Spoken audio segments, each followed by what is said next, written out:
आज के हम सभी लोग और आज की जो हमारी ये क्लास है, ये क्लास है एनटीए यूजीसी नेट समाज कार्य की।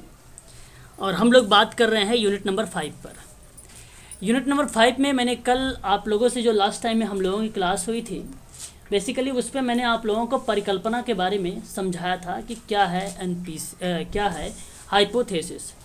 और उससे पहले भी मैंने आप लोगों को समाज कार्य शोध के अंतर्गत जो सैंपलिंग है उसके बारे में भी आप लोगों को बताया था।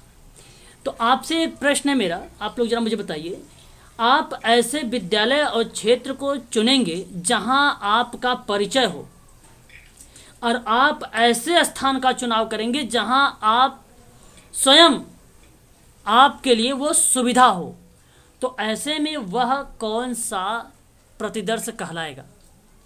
बताना चाहेंगे आप लोग? बताइए। सैम्पलिंग। कौन सा? Non random sampling. नहीं, गलत जवाब। और कोई बताना चाहेगा? जहाँ सर वो क्या? वो उसमें आता है ना नॉन रैंडम सैम्पलिंग में। अरे क्या आता है नॉन रैंडम? तो मैं भी जानता हूँ, लेकिन सुविधाजनक। सुविधाजनक यानी सुविधा अनुसार वाला जो आपका सैंपल होता है वो बेसिकली इस तरीके का प्रश्न बनाता है। आप सभी लोग इसको जो है ध्यान रखिएगा।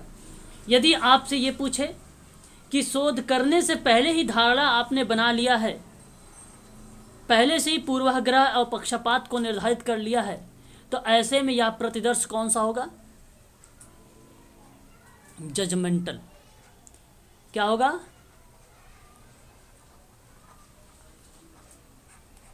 Judgemental sampling. जब शोधकर्ता किसी शोध में पूर्व निर्धारित पक्षों को रखता है तो वो कौन सा सैंपल कहलाता है? निर्णायक प्रतिदर्श कहलाता है। याद रखिएगा, जब एक शोधकर्ता अपने स्वयं के अनुभव, स्वयं के निर्णय के आधार पर जब शोध कार्य करता है, तब भी वो क्या बन जाता है? जजमेंटल सैंपलिंग बन जाता है। याद रखिएगा, ये इस टाइप से आप लोगों के सैंपल से भी प्रश्न पूछे जा सकते हैं। और अगर मैं बात करूं आपसे कि यदि 2.05 समाज कार्य शोध पर आपने ये निष्कर्ष निकाला, जहां पर आपका निष्कर्ष आया 2.05, तो बताइए जरा यहाँ पर क्या ये रिजेक्ट होगी या हाइपोथेसिस एक्सेप्ट होगी, और वो किस स्तर पर होगी? स्तर भी बताना है आपको, बताइए, बोलो। 0.5 में रिजेक्ट होगी। 0.05 में रिजेक्ट होगी, ये बात आपने सही बोला है। ठीक है, यही आपका प्रश्न था और ये आपका रिजेक्ट हो जाएगी, याद रखिएगा सभी लोग, है ना। चलिए, तो इसके बाद हम लोग आज जो चर्चा करने वाले हैं उस पर बात करने वाले हैं एनपीसी के बारे में। इसको सामान्य प्रायिकता या संभाव्य वक्र बोला जाता है एनपीसी को, और इंग्लिश में इसको नॉर्मल प्रोबेबिलिटी कर्व कहा जाता है। नॉर्मल प्रोबेबिलिटी कर्व कहा जाता है। और ये कर्व जो दिया था, फ्रांस के एक विद्वान थे डॉक्टर डी मोइवर। क्या नाम याद रखेंगे? डी मोइवर। कब दिया था इसने? 1933 में। अब ये मोइवर महोदय ने एनपीसी की क्या ज़रूरत पड़ गई? एनपीसी की क्या ज़रूरत पड़ गई? तो आप देख सकते हो कि एनपीसी एक ऐसा सैद्धांतिक और आदर्श एवं गणितीय वक्र है जिसके प्राप्तांक माध्यमान के दोनों ओर एकदम समान रूप से वितरित होते हैं। आपको बता दूं, एनपीसी में जब आप बनाएंगे तो वहाँ पे दो साइड देखने को मिलती है। एक साइड आपको दिखने को मिलेगा राइट मिलेगा आपको, और एक तरफ आपको मिलता है लेफ्ट। राइट की तरफ प्लस का चिन्ह होता है और लेफ्ट की तरफ माइनस का चिन्ह होता है। इस चीज़ को आप लोग भी ध्यान रखिएगा। केंद्र बिंदु अगर हमने यहाँ पे मान लिया मूल बिंदु को 0, अब 0 के बाद से जो आपका रेखा या जो गणितीय संख्या वक्र पर आएगी, वहाँ पर आपका -1 होगा, -2 होगा, -3 होगा, -4 होगा। हालांकि -3 ही लास्ट है, -4 तक नहीं जाता है, -3 तक ही आपको रखना है। फिर अगर हम बात करेंगे प्लस में, तो +1 जाएगा, +2 जाएगा, +3 तक जाएगा। ऐसी कंडीशन पे जब आप किसी विद्यार्थी या किसी समूह या कम्युनिटी का इसमें बढ़ोतरी करेंगे तो ऐसी कंडीशन पर आपको दोनों तरफ राइट या लेफ्ट दोनों साइड आपको क्या करना पड़ेगी, संख्या को बराबर करना पड़ेगा, यानी आपको कहूँ कि बढ़ाना पड़ेगा ऐसी कंडीशन पर। इस चीज़ को आप सभी लोग ध्यान रखिएगा एनपीसी में। फिर इसी सेंटर पर ही आप लोगों को एनपीसी में मीडियन मिलेगा, आपको मोड मिलेगा, इसी पर आपको मीन मिलेगा, इसी पर याद रखेंगे। ये तीनों चीज़ आपको देखने को मिलेगी कहाँ पर, इस सेंटर पर, मूल बिंदु पर। अब जो एनपीसी है कहीं दो कोटि के बीच का क्षेत्र उन कोटियों के सापेक्ष प्राप्तांकों के बीच अंक पाने वाले छात्रों की संख्या को प्रदर्शित करता है। यहाँ पर आप देख सकते हैं कि सर्वप्रथम फ्रांस के जो डी मोइवर थे उन्होंने सन 1935 में यह गणितीय समीकरण को जो है प्रस्तुत किया था एनपीसी को, आप देख सकते हैं यहाँ पर। बाद में और भी विद्वान आए, गॉस महोदय भी आए, इसके बारे में चर्चा किया। तो इसको कहा गया बेसिकली जो है, अगर हम बात करें तो गॉसियन वक्र भी बोला गया इसी को, नेशनल कर्व को ही, है ना, नेशनल कर्व को ही लगा दो, वहाँ पे होगा उसको लगा दूँगा, ठीक है ना। इस चीज़ को आप लोग जो है ध्यान रखेंगे सभी लोग।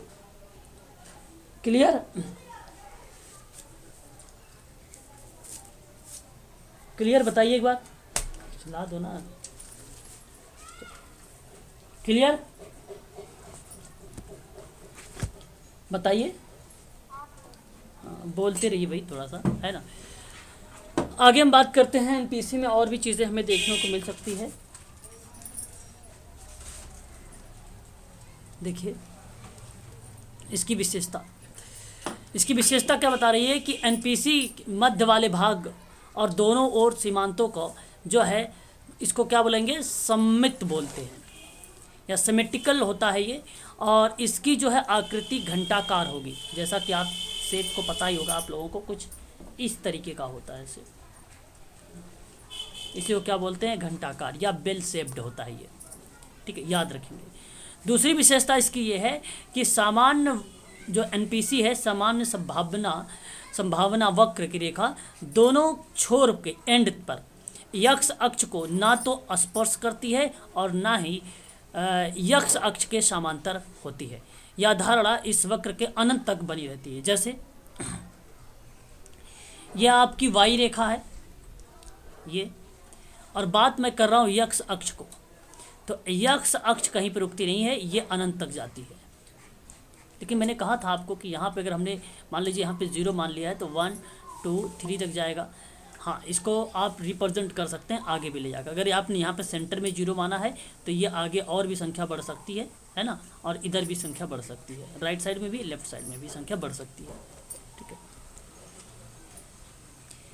एनपीसी के मध्य वाले भाग की अधिकतम आवृत्ति होती है। मध्य से जैसे जैसे दाएं और बाएं ओर बढ़ते हैं तो आवृत्तियां का आकार और विस्तार भी निश्चित क्रम में धीरे धीरे कम होता जाता है। कम होने का मतलब जो आप यहाँ पे जो शेप्ड बेल आकार का बना हुआ है, जो लंब बना होता है उस पर, वो भी बेसिकली धीरे धीरे नीचे भी आती रहती है। वो डिपेंड करेगा, अभी मैं बताऊंगा आप लोगों को जी कितनी संख्या है। ओके,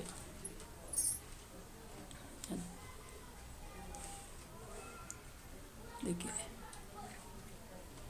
आगे अगर हम बात करते हैं यहाँ पे, फिर कह रहे हैं इसकी विशेषता में कि एनपीसी में केंद्रीय प्रवृत्ति जो है मध्यमान होता है। एनपीसी मैंने आपको बताया भी आप लोगों को, यहाँ पे जो सेंटर में होगा वो मीडियन भी होता है आपका, मीन भी होता है आपका, और मोड भी होता है आपका, ठीक है। यानी केंद्रीय प्रवृत्ति के जो भी मध्यमान का माप होता है, जो वक्र के मध्य बिंदु पर स्थित होता है, मीडियन, मोड और मीन, इस चीज़ को आप ध्यान रखेंगे। फिर इसमें हालांकि हम कहीं कहीं इसको जो है मानक विचलन के नाम से जानते हैं, स्टैंडर्ड डिवीज़न के नाम से जानते हैं। कभी कभी आप लोग इसको इस तरीके से भी बता सकते हो, -1 standard division, -2 standard division, -3 standard division, इस तरीके से भी आप प्रस्तुत यहाँ पे कर सकते हो एनपीसी में, ठीक है। तो जितनी संख्या दाईं ओर जाएगी उतनी संख्या बाईं की तरफ भी बढ़ेगी, ठीक है।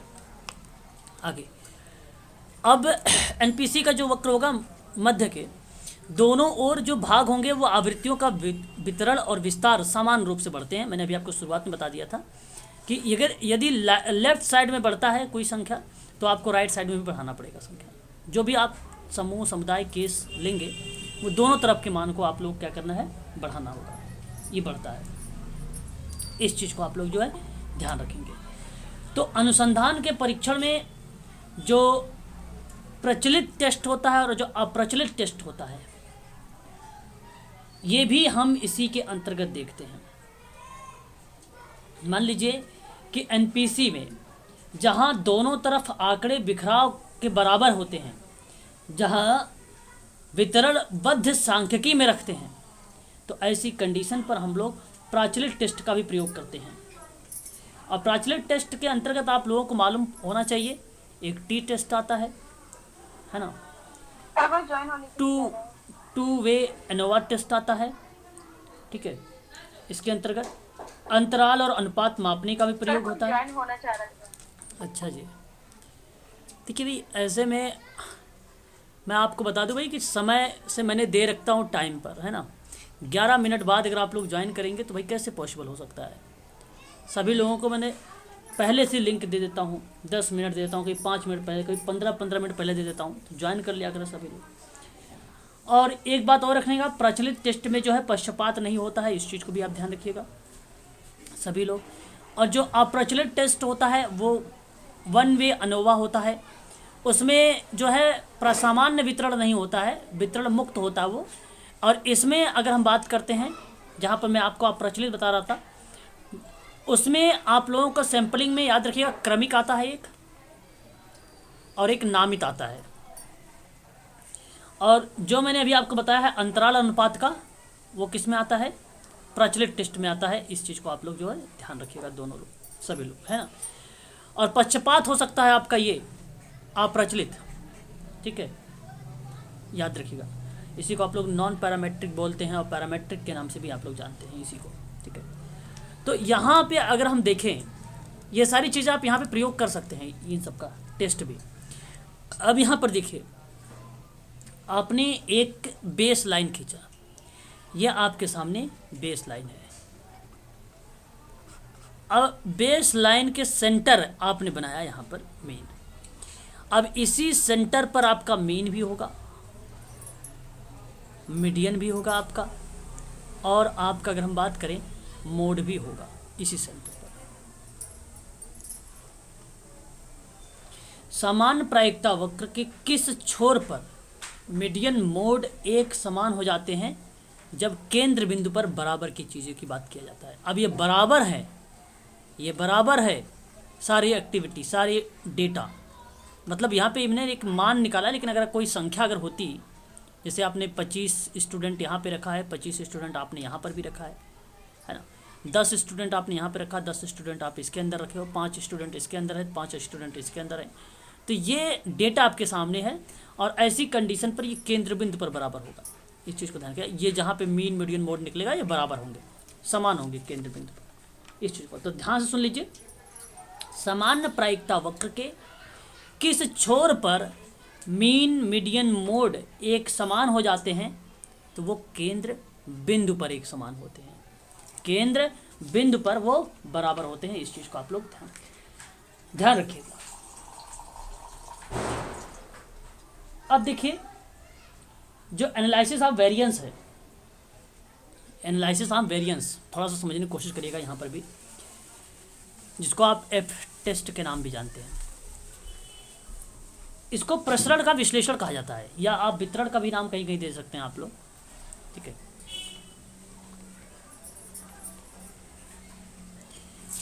अब ये जो है फिशर महोदय ने यहाँ पर बोला, जो एनालिसिस इज ऑफ वेरिएंस, जिसको एनोवा या एफ टेस्ट कहा गया, तो फिशर ने एक बात बोली कि जो यू टेस्ट होगा और जो टी टेस्ट होगा, इसका नाम दिया था कि ये जुड़वा बहनें हैं। ध्यान रखिएगा, टी टेस्ट जो स्टूडेंट पर आधारित है, याद रखेंगे सभी लोग, है ना, इम्पोर्टेंट है। और एक आपको मिलेगा यू टेस्ट, कौन सा मिलेगा, यू टेस्ट। यू टेस्ट भी किसका माना जाता है, मान कितने लोग जानते बताइए इसका नाम, यू टेस्ट का नाम?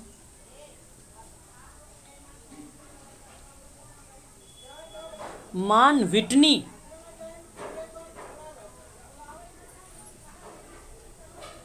मान विटनी का नाम आएगा। इसको हम लोग क्या बोलेंगे, यू टेस्ट बोलेंगे। और यह एक अवलोकन की काम करता है, हाइपोथेसिस में अवलोकन का काम करता है, ऑब्जर्वेशन का काम करता है। इस चीज़ को आप लोग जो है ध्यान रखिएगा सभी लोग।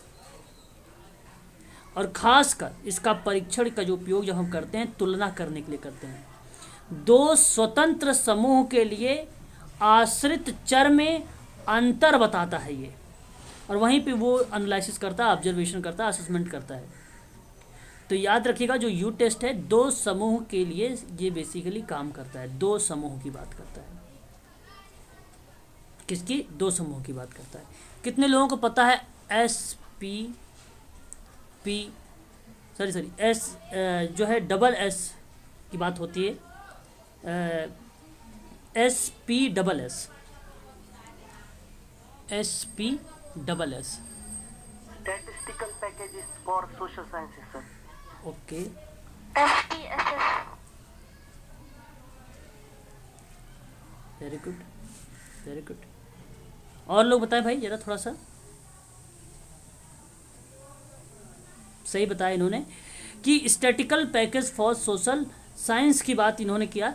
तो यही आपकी करेक्ट एक्टिविटी होती है और यही काम आपको देखने को मिलता है एनपीसी में।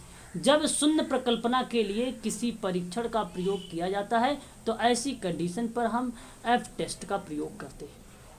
किसका प्रयोग करते हैं? एफ टेस्ट का। जब परिकल्पना की हम लोग परीक्षण करते हैं, एनोवा टेस्ट की। ठीक है, किसी भी प्रकल्पना की जांच करने के लिए हमें इसे सार्थक स्तर पर रखना चाहिए, और सार्थक स्तर पर विश्वसनीयता हमेशा होनी चाहिए। सार्थक स्तर पर विश्वसनीयता का जो मान होगा वो दो टाइप के बनते हैं, जैसा कि अभी आप लोगों को मैं बता चुका हूँ। ठीक है, इस चीज़ को आप सभी लोग जो है ध्यान भी रखेंगे।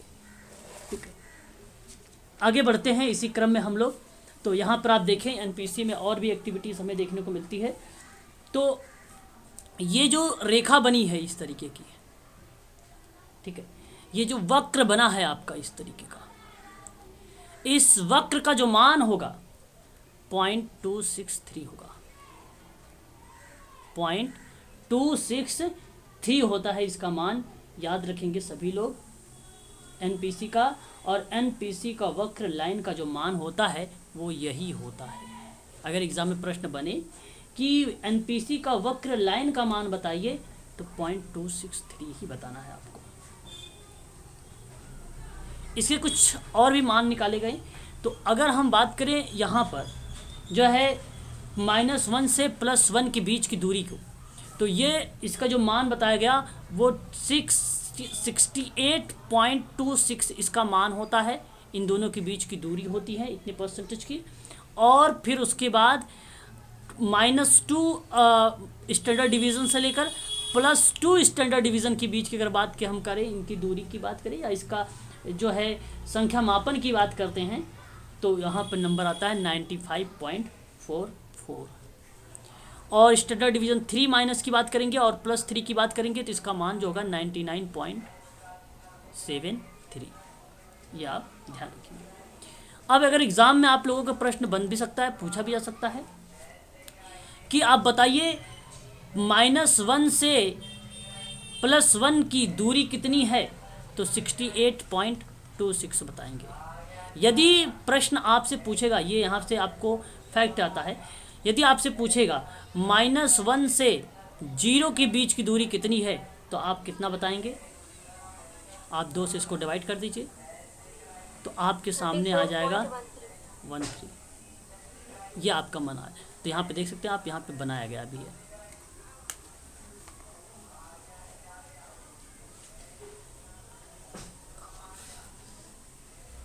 ठीक है,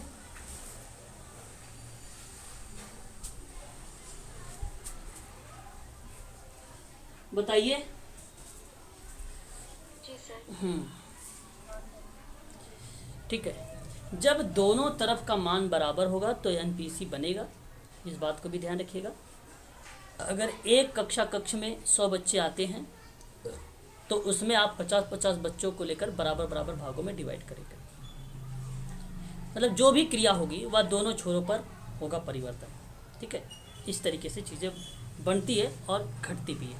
इस चीज़ को आप ध्यान रखिएगा सभी लोग एनपीसी पे।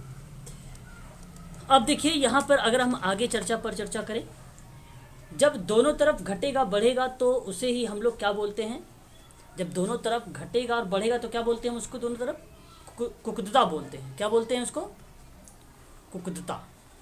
और इसी को हम लोग क्या नाम देते हैं, कर्टोसिस नाम देते हैं। बात ध्यान रखिएगा, ये प्रश्न भी अब पूछा गया प्रश्न है कि जब दोनों तरफ घटेगा बढ़ेगा तो उसे हम क्या बोलते हैं, कार्टोसिस बोलते हैं। अब केंद्रीय प्रवृत्ति एवं प्रसार के दो अपवर्तक हैं, केंद्रीय प्रवृत्ति के और प्रसार के दो ही अपवर्तक होते हैं। एक होता है आपका कार्टोसिस होता है और दूसरा जो होता है विषमता होता है, जिसको आप लोग क्या बोलते हैं, वैषम्य बोलते हो। दो ही होते हैं अपवर्तक। और जो विषमता होता है वो ऋणात्मक होता है, धनात्मक भी हो सकता है, धनात्मक भी हो सकता है। लेकिन जब ऋणात्मक तब होगा, ध्यान सुनिए, ऋणात्मक तब होता है जब हम इस तरीके का डायग्राम बनाते हैं, ये ऋणात्मक बनता है। तो यहाँ पे सबसे पहले जो आता है वो आपका आता है यहाँ पर मोड, उसके बाद आपका आता है मीडियन, फिर आता है आपका मीन। ये ऋणात्मक बनता है वैषम्य। और जब धनात्मक बनाते हैं तो कुछ इस तरीके से हम लोग पॉजिटिव के रूप में रिप्रेजेंट करते हैं। और यहाँ पर पहले अगर हम बात करते हैं तो जब पॉजिटिव के रूप में प्रदर्शित होता है तो सबसे पहले हमारे सामने जो आता है वो मीन आता है यहाँ पर, फिर उसके बाद हमारा क्या आता है, मीडियन आता है, फिर हमारा मोड आता है। याद रखेंगे, पहले मोड, फिर मीडियन, फिर एक्स बार। और ये पॉजिटिव में होता है, ये धनात्मक होता है। ये क्या होता है, धनात्मक होता है। जब हम बात करते हैं यहाँ पर, हाँ बताइए क्या कह रहे हैं सर, इनके चिन्ह जो होते हैं सर, जैसे मानक विचलन का चिन्ह है, जैसे मध्य माध्यिका और भूलों का भी कुछ चिन्ह होगा ना सर, प्रदर्शित करता होगा। हाँ, जैसे मानक विचलन को क्यों दिया है सर आपने बना के? स्टैंडर्ड डिवीजन क्यू टाइप बना नहीं, ये क्यू ना कहें आप इसको, क्यू नहीं है ये स्टैंडर्ड डिवीजन है। यक्स बार लगाते हैं, यक्स पे बार लगा देते हैं तो ये मीन हो जाता है। ठीक है, और मीडियन को एम से रिप्रेजेंट किया जाता है और मोड को जेड से रिप्रेजेंट किया जाता है। ठीक है, मोड को जेड से रिप्रेजेंट किया जाता है। और नल हाइपोथेसिस को सर किसको, H0, हाँ हाइपोथेसिस, हाँ हाइपोथेसिस। ठीक है, कल इस चीज़ को मैंने बताया भी था। अच्छा आगे बढ़िए, अभी देखो और चीज़ें बाकी है इसमें जब हम बात और करते हैं एनपीसी में तो हमारे सामने 3 टाइप की जो है रेखा देखने को मिलती है एनपीसी में। तो अगर हम बात करते हैं, मैंने एक बेस लाइन बनाया और बेस लाइन पे मैंने सबसे पहले एक सामान्य वाला बनाया है जिसको एनपीसी के नाम से आप लोग जानते हो। तो अच्छा टच नहीं करेगा, ये छोर जो है टच नहीं करेगा, इस बात को आप सभी लोग ध्यान रखेंगे, इसको टच नहीं करवाना है आप लोगों को। तो ये इस तरीके से बनता है और इसी पर आप लोगों को मीन आपका है, ये मीडियन आपका इसी पर है, इसी पर आपका मोड है और ये केंद्र बिंदु पर है। इधर आप जानते हो -1 चलता है, -2 चलता है और -3 चलता है। इधर +1 चलता है, +2 चलता है, +3 चलता है। प्लस का चिन्ह हम नहीं लगाते हैं मैथ में, इस चीज़ को आप सब लोग ध्यान रखिएगा। और जब ये नॉर्मल तरीके से चलता है तो इसका हम नाम एक देते हैं मीज़ोकर्टी नाम देते हैं। क्या नाम देते हैं इसको, मीज़ोकर्टी नाम देते हैं। इसको हिंदी में मध्य कुकदी बोलते हैं, मध्य कुकदी बोलते हैं इसको। अगर मान लीजिए डेटा, यदि आपके पास डेटा आ गए ज़्यादा, तो जब डेटा ज़्यादा आते हैं तो ऐसी कंडीशन पर कुछ इस तरीके का डायग्राम फिर बनना शुरू हो जाता है। ठीक है, कुछ इस तरीके का फिर डायग्राम बनना शुरू होता है। थोड़ा सा आपको ये इस तरीके से यहाँ ये लाइनें जो हो बढ़ जाती हैं, ये लाइनें जो हैं बढ़ जाती हैं, तो ये थोड़ा सा चपटा नुमा बनने लगता है। क्योंकि डेटा बढ़ गया आपके सामने।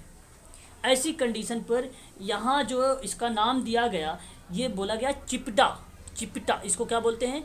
चिपटा बोलते हैं, चिपटा कुकदी बोलते हैं। और अगर इंग्लिश में इसको हम बात करें तो इसका नाम आता है प्लेटो कर्टी। क्या नाम देते हैं हम इसको? प्लेटो या प्लेटो कर्टी, आप इसको नाम दे सकते हैं, कर्टी, कर्टी। ठीक है। यदि आपके पास डेटा का अगर हम बात करें, यहाँ पे जैसे कम होता है तो मान हमारा बढ़ता है, ऊंचाई हमारी बढ़ने लगती है। तो जब हमारी ऊंचाई बढ़ने लगेगी तो वहाँ पर कुछ इस तरीके का फिर डायग्राम बनने लगता है। ये कुछ अब इस तरीके से यहाँ पर इस तरीके से बढ़ने लगता है। और फिर इसका जो नाम हो जाता है, इसका नाम रख दिया जाता है जो है लेप्टोकर्टी। क्या नाम रख दिया जाता है? लेप्टोकर्टी, लेप्टोकर्टिक नाम रख दिया जाता है इसका। इसको हिंदी में कहा जाता है तुंग कुकदी, तुंग कुकदी इसको हिंदी में कहा जाता है। इस चीज़ को आप सभी लोग ध्यान रखिएगा, है ना। तो ये कुछ इस तरीके से होती है, आप लोग इसको ध्यान रखिएगा। या तो आप इसको ट्रिक से याद करते हैं, एलएमपी का नाम आप याद कर सकते हैं, एलएमपी, एलएमपी।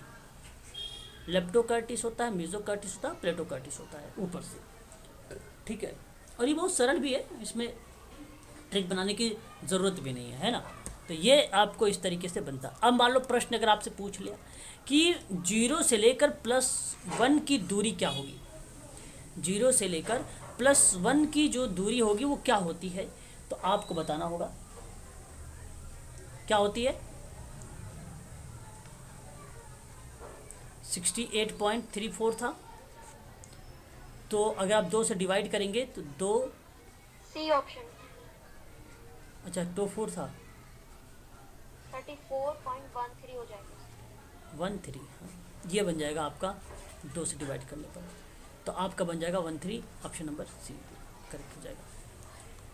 अगर आपसे प्रश्न इस तरीके से बन जाए, देखो यहाँ पर मैंने आप लोगों को हालांकि बताया भी है, ठीक है, आप देख सकते हैं ये कर्टोसिस बनाया गया है, लेप्टोकर्टोसिस है, मेसोकर्टोसिस है, फिर ये प्लेटोकर्टिस है। ठीक है, देखिए यहाँ पर प्रश्न अगर हम बात करें, जब सामान्य संभावना वक्र की ऊंचाई बढ़ जाती है, जब मान बढ़ता है, मान घटता है तो आपको मालूम है, और जब मान बढ़ता है ऊंचाई बढ़ेगी, जहाँ पे ऊंचाई, देखो प्रश्न एक ही बात आता है, ऊंचाई बढ़ रही है तो कुछ इस तरीके का बन रहा है ना, ऊंचाई बढ़ी हुई है। तो यहाँ पे एग्जाम में हो सकता है आपको फिगर ना दिया हो, है ना, केवल ये दिया हो, तब आप क्या जवाब लगाएंगे? ऑप्शन नंबर बी को लगाएंगे। यदि अगर मैं बात करूँ मान घट जाता है, या मैं आपसे कहूँ कि मान जहाँ पे घट रहा है 0.263 से, तो वो क्या बनेगा? प्लेटोकर्टी, प्लेटोकर्टोसिस बनेगा, है ना। और यदि मैं आपसे कहूँ कि सामान्य की बात मैं कर रहा हूँ, जहाँ पे जब दोनों तरफ मान घटेगा बढ़ रहा है, ऐसा सामान्य पे रखा गया है, नॉर्मल पे रखा गया है, एनपीसी को वक्र पर बराबर पे रखा गया है, तो उसका नाम आप लोग ध्यान रखिएगा। वक्र में ना ही बढ़ रहा है ना ही वक्र में घट रहा है, तो वो मेसोकर्टोसिस होता है, वो मेसोकर्टोसिस होता है। तो ऑप्शन ए सही हो जाएगा वहाँ पर। ठीक है, तो ये प्रश्न थे आप लोगों के लिए, कुछ मैंने बता दिया कि इस तरीके से प्रश्न आप लोगों को देखने को मिल जाएंगे। और ये एनपीसी को आपको जो है, ये 3 जो डेटा है इसको भी आप लोग जो है ध्यान रखेंगे, 3 डेटा को, 3 नाम एलएमपी को भी आप लोग ध्यान रखेंगे सर।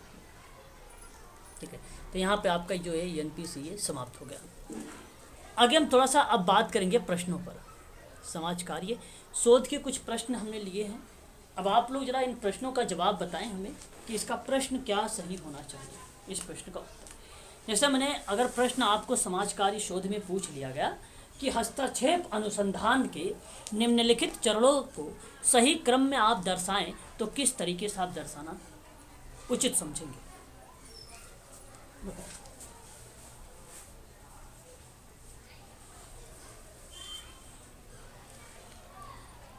सर ए ऑप्शन आएगा, ऑप्शन ए आएगा सर, पहले तो समस्या आएगा ना सर।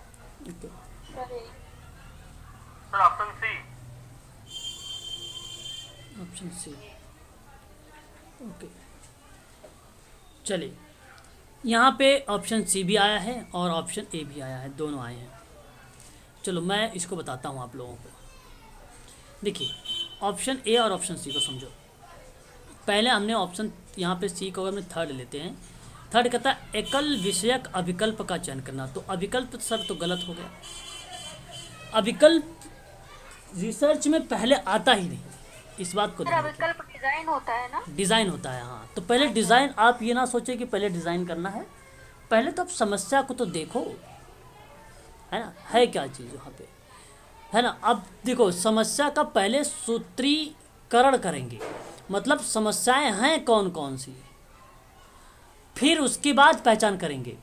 हमें ये नहीं करना कि पहले पहचानना है। अगर हम क्रम की बात करते हैं, भाई समस्याएं हमने 50 लिए हैं, अब उन 50 समस्याओं में से आपको क्या करना है, आइडेंटिफाई करनी है, पहचान करनी है कि उसको नीड किस चीज़ को है, नीड के आधार पे। तब आप पहले समस्या का सूत्रीकरण लें, फिर आप समस्या का पहचान ले लें, फिर आप डिज़ाइन लीजिए, और डिज़ाइन लेने के जस्ट बाद आप वहाँ पे आकलन करिए। आकलन के बाद आप रणनीति बनाइए।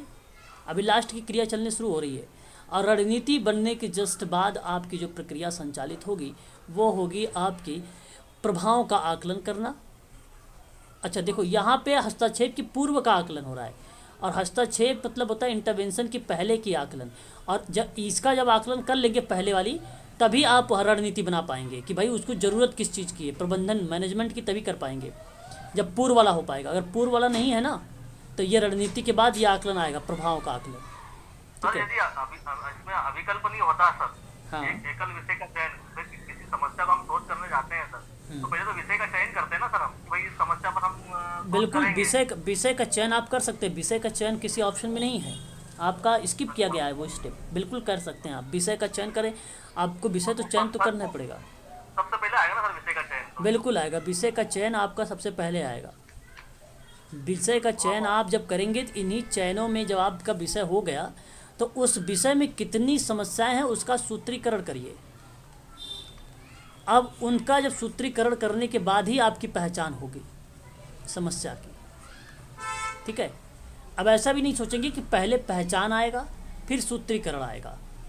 पहले पहचान नहीं, पहचान करने का मतलब जो आप बोल रहे हैं वो चयन है, ना कि पहचान है। वो चयन है, जो आप सोच रहे हैं आपके मन में जो आ रहा है वो चयन है, फिर उसके बाद सूत्रीकरण, फिर पहचान है। ठीक है, ऐसी कंडीशन पे फिर आप और भी यहाँ पे स्किप किया गया है, साहित्य समीक्षा को स्किप किया गया है, परिकल्पना को स्किप किया गया है। ठीक है, डेटा को कलेक्ट करने को स्किप किया गया है, बहुत सारी स्टेप आते हैं, है ना। तो ये सारी चीज़ें होती है। तब आप प्रभाव का आकलन, आकलन के बाद फिर निष्कर्ष, लास्ट में ही निष्कर्ष होता है, लास्ट में ही निष्कर्ष होता है। निष्कर्ष से पहले प्रभाव का आकलन होता है। आप देख सकते हैं लास्ट से भी 2 स्टेप सही सही मैच भी हो रहे हैं आप लोगों के। तो ऑप्शन नंबर आपका पहला करेक्ट रहेगा यहाँ पे। ठीक है, चलिए आगे देखिए। माप का नाम मात्र का स्तर माप का निम्नतम और सरल स्तर होता है। सही है। ओके, ठीक है। फिर जो मापन के मैंने बताया भी था, स्टीवेंस का 1946 वाला, वही है ये, जहाँ पे बात किया जा रहा है नाम मात्र को। एक चर को अनेक नाम मात्र के उपवर्गों में विभाजित किया जा सकता है। भाई एक वेरिएबल्स को हम जो है कई नाम मात्र के रूप में आप किस डिफाइन कर सकते हैं ना, कि आप वर्ग कौन सा बना रहे हो, क्लास कौन सा बना रहे हो। आप अगर क्लास के आधार पर बताए, अनुसूचित जाति है, अनुसूचित जनजाति का बना रहे हो, या एज के अनुसार ग्रुप बना रहे हो, या नाम के आधार पर बना रहे हो, या नंबर के आधार पर बना रहे हो, तो कई वेरिएबल्स बन सकते हैं। सही है। क्लासिफिकेशन। तो आप यहाँ पे व्याख्या बताओगे या नहीं? व्याख्या नहीं है सर। व्याख्या नहीं है, बिल्कुल यहाँ पे गलत जवाब आपका। व्याख्या है आपका, क्योंकि नाममात्र स्तर के निम्नतम और सरल यही कारण है कि वो उपवर्ग में विभाजित हो रहा है, और जब नाम मात्र उपवर्ग में विभाजित होगा तो जाहिर सी बात हो सरलता की तरफ जा रहा है ना, निम्नतम के स्तर की तरफ जा रहा है। ऑप्शन नंबर आपका पहला करेक्ट जवाब हो जाएगा। ठीक है, नामित स्टीवेंस का है ये, नामित जिसको बोलते हैं। निम्नलिखित में से क्या समाज कार्य अनुसंधान में द्वितीयक आंकड़े जो होंगे वो कौन से नहीं होते? देखिए आंकड़े बहुत इंपॉर्टेंट हैं आप सब के लिए, है ना। आंकड़े से एग्जाम में भी प्रश्न आप लोगों को देखने को मिल भी जाते होंगे। कौन कौन से आंकड़े होते हैं? C sir. C option sir. C आएगा, उत्तरदाताओं से एकत्रित सूचना। ये प्रत्यक्ष हो गया सर। तो यहाँ पे आप लोगों ने सी का चुनाव किया है। अगर हम बात करें यहाँ पे, मेरी बात को समझिए, जो रिसोर्सेज होते हैं, जो डेटा का स्रोत होते हैं, वो बेसिकली दो भागों में डिवाइड किए गए हैं। एक को बताया गया प्राथमिक, दूसरे को बताया गया द्वितीयक। प्राथमिक के अंतर्गत अगर हम बात करते हैं प्रत्यक्ष अवलोकन की बात होता है। प्रश्न यहाँ पे द्वितीयक पूछा गया है, तो प्रत्यक्ष अवलोकन ऑप्शन में है क्या? नहीं है, तो इसको हटाइए। ये प्रत्यक्ष अवलोकन है। प्रश्न पूछा है द्वितीयक आंकड़ा नहीं है, द्वितीयक आंकड़ा नहीं है, यानी सारे यहाँ पे जो हैं आपके सामने प्रत्यक्ष है ना। समाज कार्य द्वितीयक है, केवल एक ही तो प्राथमिक है, वही। हाँ, मतलब पूछा द्वितीयक आंकड़े नहीं है, द्वितीयक आंकड़े नहीं है, मतलब यहाँ पे प्राथमिक आंकड़े दिए गए हैं, ठीक है, उसी को आइडेंटिफाई करना है आपको। तो एक आपका प्रत्यक्ष अवलोकन हो जाएगा और दूसरा प्रत्यक्ष अवलोकन किसी ऑप्शन में नहीं है। प्रश्नावली की बात करते हैं, क्या प्रश्नावली है? नहीं है। क्या अनुसूची है? नहीं है। साक्षात्कार है? नहीं है, ठीक है। क्या आपका अगर हम बात करते हैं व्यक्तिगत अध्ययन है? नहीं है। क्या अगर आप किसी डेटा को कलेक्ट कर रहे हो और वो भी साइट के माध्यम से, वेबसाइट के माध्यम से, जिसको आप बोलते हो नेटवर्क या सामाजिक ताना बाना के माध्यम से या ताना बाना के माध्यम से, वहाँ पर आपका मिल जाना चाहिए। तो एकत्रित वेबसाइट के माध्यम से एकत्रित सूचना को शामिल किया जाएगा। यहाँ पे समाज मिति को आपको प्राथमिक साधन के स्रोत के अंतर्गत इसको शामिल किया जाएगा। समाज मिति को भी शामिल किया जाएगा। प्रतिवेदन को रिकॉर्डिंग करेंगे तो भी शामिल किया जाएगा, ठीक है। और उत्तरदाता के एकत्रित सूचना को भी शामिल किया जाएगा। पत्रिकाओं की जो एकत्रित लेखन होता है, पत्रिका मतलब आपका ये जो बनता है, ये द्वितीयक स्रोत के अंतर्गत में अगर हम बात करें, यहाँ पे पूछा है कि द्वितीयक आंकड़े नहीं है, प्राथमिक आंकड़े हैं। प्राथमिक आंकड़े है ना, प्राथमिक आंकड़े। द्वितीयक आंकड़े रिपोर्ट होता है, रिकॉर्डिंग होता है, सांख्यिकी होता है, पत्र होता है। पत्र तो है ना आपका सर, ये सारे द्वितीयक आंकड़े ही तो दिए हैं, ए बी डी में तीनों सारे दिख रहे हैं भी यहाँ पे। तो वही तो, वो पूछ भी तो वही रहा है कि कौन सा नहीं है। सारे दिए, केवल एक नहीं है, वो है उत्तरदाता। प्राथमिक आंकड़े बताना है हमको, क्योंकि वो जो हाँ, जो समाज कार्यकर्ता होगा वो उत्तरदाताओं से सूचना तो खुद ही जाके एकत्रित करेगा। तो ये प्रत्यक्ष प्रणाली हो गई, तो ये प्राथमिक डेटा हो गया, सी वाला। बाकी सब इनडायरेक्ट है, सब में कोई ना कोई मीडियम है। अच्छा। मीडियम आ रहा है, पत्रिका आ गई तो एक मतलब माध्यम आ उत्तरदाता गया। से एकत्रित सूचना कर रहा है, एकत्रित सूचना ले रहा है उत्तरदाता से। ऑप्शन नंबर सी करेक्ट जवाब हो जाएगा। हाँ देखो, रिपोर्ट हो गया, रिकॉर्डिंग हो गया, और आत्मकथा, डायरी, पत्र, जीवन इतिहास, ये सारे द्वितीयक होते हैं ना। हाँ, सब ये माध्यम हाँ, से ये सारे माध्यम से द्वितीयक के हो जाएंगे। ये आपका नहीं होगा, प्रथम सी वाला, ठीक है। सी इज द राइट आंसर। शोध का ब्लूप्रिंट क्या बन सकता है? शोध का ब्लूप्रिंट डिजाइन होती है। शोध का नमूना। शोध का नमूना is the right answer. Blueprint इसी को बोला जाता है। ऑप्शन नंबर ए आपका करेक्ट रहेगा यहाँ पे। ब्लूप्रिंट किसको बोलेंगे? शोध का सैंपल को। डैश तथ्य अन्वेषण जांच क्या होती है? डैश यानी वर्णनात्मक जो अध्ययन होगा वो तथ्य अन्वेषी जांच होती है। ऑप्शन नंबर आपका डी वाला ही करेक्ट जवाब हो जाएगा यहाँ पे। तथ्य के आधार पे जहाँ पे स्थिति का वर्णन हो रहा है वो बेसिकली तथ्य अन्वेषी जांच होती है। ऑप्शन नंबर आपका यहाँ पर डी वाला करेक्ट हो जाएगा, क्वेश्चन नंबर, ठीक है, याद रखेंगे। बात करेंगे यहाँ पर नेक्स्ट प्रश्न पर कि समाज कार्य शोध किस प्रकार की खोज है। आपको बताना है समाज कार्य शोध किस प्रकार की खोज मानी जाती है। ऑप्शन डी सभी हो जाएगा। ऑप्शन डी सभी आपका करेक्ट जवाब हो जाएगा, ऑप्शन नंबर डी। मात्रात्मक शोध में किस प्रकार का तर्क पद्धति का उपयोग किया जाता है? ऑप्शन बी कैसे सही हो जाएगा सर? समाज कार्य शोध किस प्रकार की खोज है? सेवार्थी की अच्छी प्रकार से सेवा प्रदान करना, यानी आप जो यहाँ पे सेवा उसको या मदद कर रहे हैं, सहायता जो दे रहे हैं आप उपचार का ना, वो भी आपका समाज कार्य शोध का ही प्रकार बनेगा, टाइप बनेगा।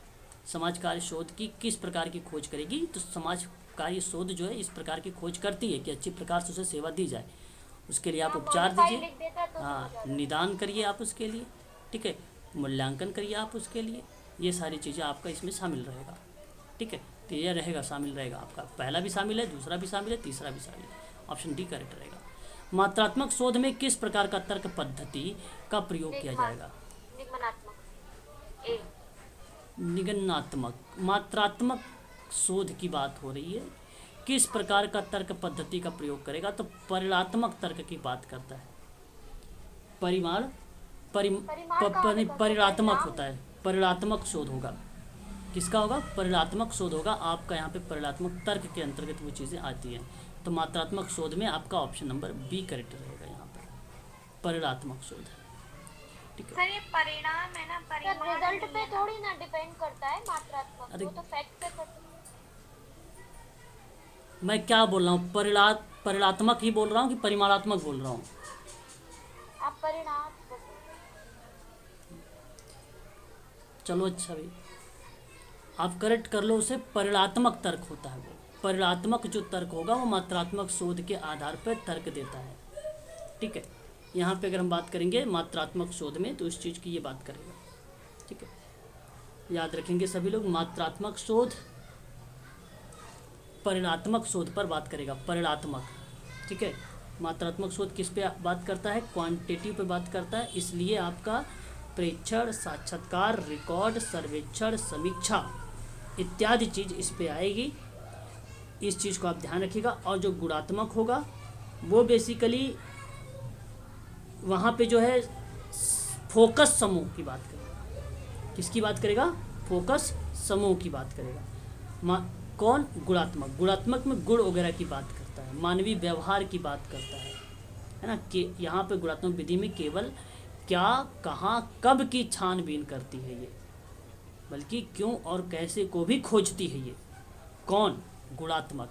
लेकिन जब हम बात करते हैं मात्रात्मक शोध पे तो वे आदेशात्मक होता है, इसमें अविकल्प प्रारूप शोध के पहले ही निर्धारित हो जाता है और इसमें सिद्धांत भी पहले से ही निर्धारित हो जाते हैं। मात्रात्मक शोध में परिवर्तनशील तथ्यों या आप ये कह लीजिए कि चरों का संख्या या मात्रा के आधार पर विश्लेषण किया जाएगा, तो वहाँ पे बन जाता है परिणात्मक। और आप बता दूं, ये जो मात्रात्मक शोध है आप कह सकते हो कि निगमनात्मक सिद्धांत को भी फॉलो करता है, आप बोल सकते हो निगमनात्मक तर्क को भी, क्योंकि पूर्व निर्मित सिद्धांत होता है और जहाँ सत्य, सामान्य सत्य से तर्क द्वारा अज्ञात सत्य को प्रमाणित किया जाता है, ज्ञात सत्यों के आधार पर अज्ञात सत्य का निगमन होता है, तब वो बन जाता है निगमनात्मक तर्क। लेकिन हमने सिद्धांत को लेकर प्रश्न नहीं पूछा, हमने पूछा तर्क को लेकर, तो तर्क किस टाइप का करेगा, वो तर्क करता है परिणात्मक तर्क। किस टाइप का तर्क करता है, परिणात्मक तर्क करता है, इसलिए आपका यही करेक्ट माना जाएगा, याद रखिएगा सभी लोग। ये मात्रात्मक शोध है आपका, और मात्रात्मक शोध किस पर बात करता है, संख्या पर बात करता है, संख्या पर बात करता है, स्टैटिकल टेस्ट पर बात करता है, और मात्रात्मक शोध के अंतर्गत गहन और कम गहन परंतु अधिकाधिक विषयों से संबंधित अधिक विस्तृत जानकारी भी प्राप्त करता है। एक निश्चित प्रति उत्तर का विकल्प करता है, कौन, मात्रात्मक शोध। वैधता, परिणाम की वैधता और विश्वसनीयता, याद रखिएगा, तकनीकी पर निर्भर करता है ये, ठीक है, याद रखिएगा। सामान्यीकरण की संभावना को अधिक बताता है आपका मात्रात्मक, क्या, मात्रात्मक। और संभावना को कम बताता है कौन, सामान्यीकरण की, वो है गुणात्मक। ठीक, आगे बढ़िए। क्वेश्चन नंबर 3 देखिए, शोध के संदर्भ में द रोमांस ऑफ रिसर्च की एक पुस्तक है, उसके लेखक कौन है। द रोमांस ऑफ रिसर्च,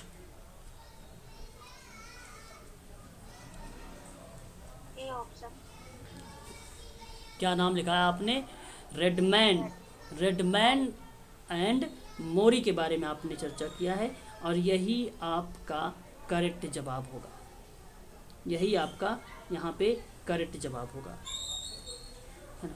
कोई बताना चाहेगा इसके बारे में कि ये जो किताब है, ये जो बुक है, कब लाई गई थी, कब इस्टेब्लिश की गई थी? 1933 में। कब? 1933 में, 1933 में। याद रखिएगा आप सभी लोग।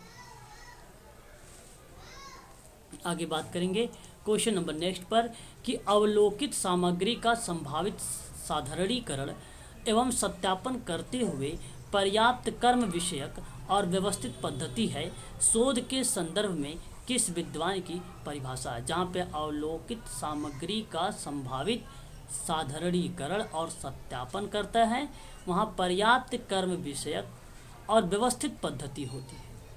ये परिभाषा बन जाएगी आपका लुडबर्ग का। ऑप्शन नंबर आपका पहला करेक्ट हो जाएगा। लुडबर्ग इज द राइट आंसर हो जाएगा यहाँ पर सही जवाब, ऑप्शन नंबर। ठीक है, याद रखिएगा आप सभी लोग। और इसके संबंध में जैसे अगर हम बात करते हैं, और भी विद्वानों की परिभाषा हमें देखने को मिलती है, ऐसी बात नहीं है। जैसे अगर हम बात करते हैं रेडमैन का, तो रेडमैन तो आप जानते ही, द रोमांस ऑफ रिसर्च की किताब लिखा, और उन्होंने ये बात बताया था कि नवीन ज्ञान की प्राप्ति व्यवस्थित प्रयत्न को हम शोध कहते हैं। ये बात किसने बोला था? रेडमैन ने बोला था। किसने बोला था? रेडमैन ने बोला था, है ना। याद रखिएगा सभी लोग। बोगार्ट्स महोदय की भी परिभाषा हमें देखने को मिलती है समाज कार्य के अंतर्गत में शोध में। कहा कि एक साथ रहने वाले व्यक्तियों के जीवन का क्रियाशील और अंतर्निहित प्रक्रियाओं का जब अन्वेषण करते हैं तो वही हमारा सामाजिक शोध बन जाता है।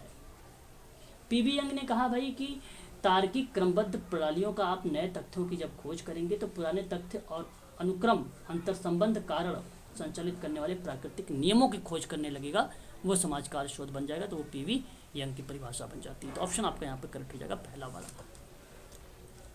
एक साथ रहने वाले व्यक्ति के जीवन क्रियाशील अंतर्निहित प्रक्रियाओं का अन्वेषण ही सामाजिक अनुसंधान कहलाता है। किसकी परिभाषा है?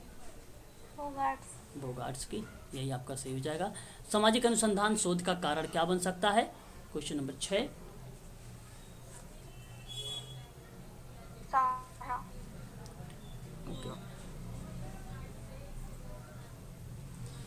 अगर हम बात करेंगे क्वेश्चन नंबर 6 के बारे में, तो क्वेश्चन नंबर 6 आपके सामने ये बता रहा है कि नए तथ्यों के बजाय पुराने तथ्यों का सत्यापन कर लेना। ठीक है भाई। सामाजिक समस्याओं का प्रत्यक्ष अवलोकन कर लेना। ठीक है। वैज्ञानिक पद्धतियों के आधार पर कार्य कारण संबंधों का स्थापित कर देना। तो ये देखिए समाज कार्य शोध के कारण है, ये सभी के सभी हैं। ऑप्शन नंबर डी करेक्ट रहेगा। किस विद्वान ने समाज कार्य की प्रकृति को ऑप्शन के बारे में थोड़ा सा बता दीजिए। नए तथ्य के बजाय पुराने तथ्यों का सत्यापन करना। कारण आपको ये भी मिल सकता है कि जो आपके साथ रिसर्च में जो पुराने तथ्य हैं, जो पुराने खोज हैं आपके पास, जो भी डेटा आपको पुराना मिला है उसको सत्यापित करें आप। वो क्या डेटा सही है या नहीं सही है, उसको जानने की कोशिश करें। भाई जो डेटा आपको मैंने रिसर्च करके दिया है उसके बारे में आपको जानना ज़रूरी है, और ये समाज कार्य शोध का एक कारण है, बनाता है। वो नहीं करोगे सत्यापित, नहीं आपको पता चले, तो आगे रिसर्च ही नहीं कर पाओगे अच्छे से, है ना। तो जैसे अगर मैं आपसे कोई बात बताऊं कि अगर एक बच्चे को 5 तक की नंबर आता है काउंटिंग, तो क्या उस बच्चे को 6 नंबर से काउंटिंग सिखाओगे? नहीं। आपको 5 बताते हुए उसको 5 के बाद 6 आता है, 6 के बाद 7 आता है, 7 के बाद 8, फिर 9, फिर 10 आता है। इस तरीके से छोटे बच्चों को आप सिखाते हैं। ठीक उसी प्रकार से समाज कार्य शोध में भी आप जब तक पुराने तथ्यों को सत्यापित नहीं कर लेंगे तब तक आप आगे नए तथ्यों पर जा ही नहीं सकते हैं। इसलिए पुराने को सत्यापित करना पड़ेगा आपको।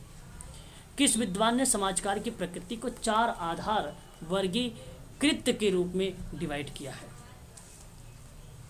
क्वेश्चन नंबर आपके सामने 7 नंबर का है, बताइए। William read. Okay, William read महोदय के द्वारा अगर हम बात करें तो इन्होंने 4 टाइप के बताए हैं, और इन्होंने जब बताए थे तो व्यक्ति, परिवार और छोटे समूहों के व्यवहारों को लेकर किस तरीके से चर्चा किया। कहा कि एक तो भाई व्यक्ति पर बना दो, परिवार पर बना दो, छोटे समूह और उसके व्यवहार पर बना दो, एक बताया। दूसरा उन्होंने कहा कि सामाजिक संगठन, समुदाय और सामाजिक नीति का आप अध्ययन कर दो। तीसरा उन्होंने ये बात बताई कि संबंधित जानकारी का उपयोग करके उसका अंतिम परिणामों की बात कर लो। और फिर चौथा उन्होंने बात किया कि जो एटीट्यूड पर शोध कर रहे हैं, जो आप सामाजिक कार्यकर्ताओं की ट्रेनिंग की बात कर रहे हैं, जो आप संस्करण या अभिसंस्करण की बात कर रहे हैं, ये एक्टिविटी आपके नंबर 4 में शामिल किया। तो इतने 4 भागों में डिवाइड किया। एक कहा व्यक्ति, परिवार, छोटे समूह के व्यवहारों का होगा, व्यक्ति के समस्याओं से संबंधित होगा। दूसरा कहा कि नीति का अध्ययन करना होगा, समुदाय के और समाज के और संगठन के बारे में समझना होगा। तीसरा इन्होंने कहा कि जानकारी का उपयोग करते हुए अंतिम परिणाम पर जाना है। चौथा इन्होंने कहा कि एटीट्यूड या मनोवृत्तियों पर शोध करना है, सामाजिक कार्यकर्ता को ट्रेन करना है, और फिर अभिसंस्करण के बारे में बात करना है। तो ये 4 बातें इन्होंने बताया था। रीड ने 4 बातें बताई थी। बात करते हैं शोध की प्रकृति में कि गार्टन महोदय के द्वारा इनमें से कौन से तत्व शामिल किए गए हैं। गार्टन महोदय का, तो गार्टन महोदय के बारे में अगर हम बात करें, यहाँ पे तत्वों को हमें देखना होगा, वो तत्व हमें पता होना चाहिए। तो मैं बता दूं आपको, सामाजिक समस्याओं का समाधान का एक तत्व शामिल था, सिद्धांत का सामान्यीकरण भी शामिल था, और उत्तम परिणाम की चेष्टा को भी इन्होंने शामिल किया था। ठीक है। और साथ ही साथ अगर हम बात करें नियम, सिद्धांत, सामान्यीकरण, जो भविष्य में आने वाली समस्याएं हैं उसको हल करते थे ये। और साथ ही साथ इन्होंने इसका उपयोग में लाकर प्रक्रिया, अनुभव, समस्याओं में सुधार का स्पष्ट किया था। प्रोत्साहन की बात करते हैं कि विश्लेषण आदि जैसे बातों पर निर्भर करता है समाज कार्य। शोध की प्रकृति, इस पे बात करते हैं गार्टन महोदय। तो ऑप्शन आपका यहाँ पे सही रहेगा, डी वाला। आगे अगर हम बात करेंगे क्वेश्चन नंबर, निम्नलिखित में से कौन सा विद्वान समाज कार्य शोध के क्षेत्र में से संबंधित है। समाज कार्य शोध से संबंधित है कौन सा विद्वान। तो ये सारे के सारे शामिल होंगे, तो ऑप्शन नंबर आपका सी वाला करेक्ट माना जाएगा, क्वेश्चन नंबर 9 का। स्लूटर ने समाज कार्य शोध के कितने चरणों पर चर्चा किया। स्लूटर महोदय की बात करेंगे अगर हम लोग, तो निहित चरण में, तो इन्होंने कितने चरणों के बारे में बात किया है, 15। तो आप ध्यान रखिएगा 15 चरणों के बारे में बात किया है इन्होंने। पहले प्रमाण की विवेचना करने की बात किया, विवेचना वो भी जो प्रमाण होंगे उसका विश्लेषण का, और प्रस्तुतिकरण के आंकड़ों को व्यवस्थित करना, फिर टिप्पणियों पर चयन करना, फिर प्रस्तुतिकरण की शैली को विकसित करना, विषय का चयन करना, शोध समस्या को समझने के क्षेत्र का सर्वेक्षण करना। इस तरीके की बात जो है इन्होंने 15 चरणों में बताया है स्लूटर महोदय ने। CR कोठारी ने शोध को कितने चरणों में बताया है। 11 है सर। इसके 11 चरण है, ऑप्शन में आपका बी वाला करेक्ट हो जाएगा। निर्देशन का प्रतिरूप हो जाएगा, फिर प्रोजेक्ट संपादन हो जाएगा, शोध की समस्या का निर्माण हो जाएगा। इस तरीके के इन्होंने कुल टोटली 11 चरणों के बारे में बताया है। राम आहूजा ने शोध के कौन से चरण की चर्चा किया है। राम आहूजा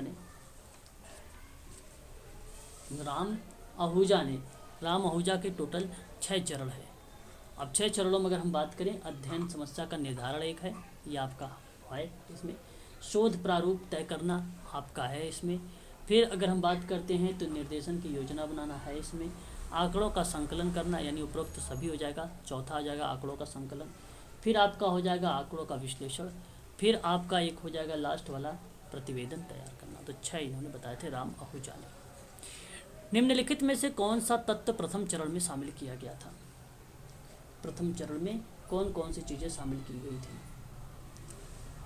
क्वेश्चन नंबर आपके सामने 13 है। आपको बता दूं, यहाँ पे प्रथम चरण में शोध समस्या का गहन और व्यापक रूप से समझना, विश्लेषणात्मक दृष्टिकोण, इसको शामिल किया गया। ऑप्शन नंबर सी आपका सही रहेगा। निम्नलिखित में से कौन सा शोध समस्या का प्रकार बन सकता है। शोध समस्या का प्रकार बन सकता है, इसका सही जवाब क्या आना चाहिए आपका। यहाँ पे समस्या को स्पष्ट रूप से कथन, पूर्व कार्यकर्ताओं द्वारा किए गए अनुसंधान, विकल्पों की भूमिका। ऑप्शन नंबर डी आपका सही रहेगा। ये प्रकार आपका बन जाएगा डी पे।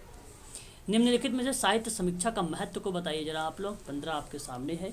साहित्य समीक्षा की अगर हम बात करते हैं तो आधारों का सिद्धांत स्थापित करना था, अनुसंधानकर्ता को दिशा प्रदान करता है, साहित्य पद्धति का उचित चुनाव से संबंधित मार्गदर्शन देता है। ऑप्शन नंबर डी हो जाएगा सभी।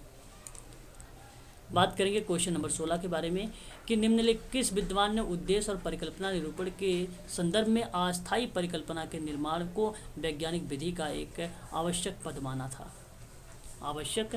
माना था। इसका सही जवाब क्या हो जाएगा, लुडबर्ग और यंग ने। ऑप्शन नंबर आपका पहला वाला ही करेक्ट जवाब हो जाएगा। ठीक है।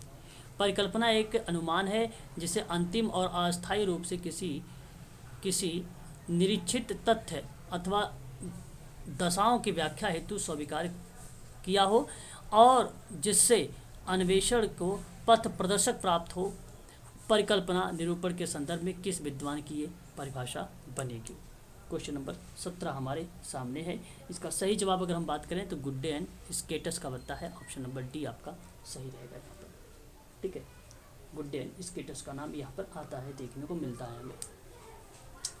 आगे अगर हम बात करते हैं यहाँ पे तो कह रहा है कि निम्नलिखित में से कौन सा शोध अभिकल्पना का प्रकार नहीं है।